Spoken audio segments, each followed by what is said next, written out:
Les vœux de mariage de Anne lui ont permis de retrouver la parole alors qu'elle était muette. Elle pense, un implant cérébral interprète et une petite voix, la sienne en plus, mais qui vient d'un ordinateur, émerge.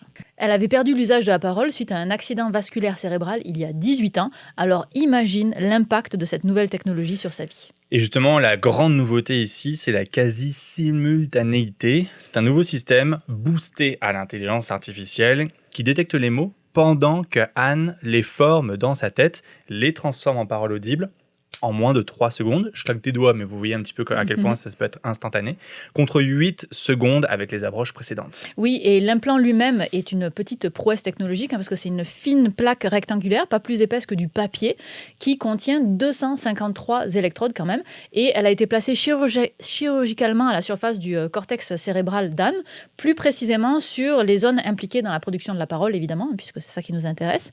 Et ces électrodes enregistrent l'activité combinée de milliers de neurones simultanément et l'envoient ensuite sur un ordinateur. On parle d'interface cerveau-ordinateur. Et la petite cerise sur le gâteau, c'est que les chercheurs ont réussi à personnaliser la voix synthétique pour qu'elle ressemble à la propre voix d'Anne avant son accident. L'IA, en fait, figure-toi, s'est entraînée sur des enregistrements pris lors de son mariage. Eh oui. Je suis pas sûre qu'elle aurait pensé que prononcer ses vœux de mariage allait littéralement lui être utile plus tard. De l'importance de documenter sa vie.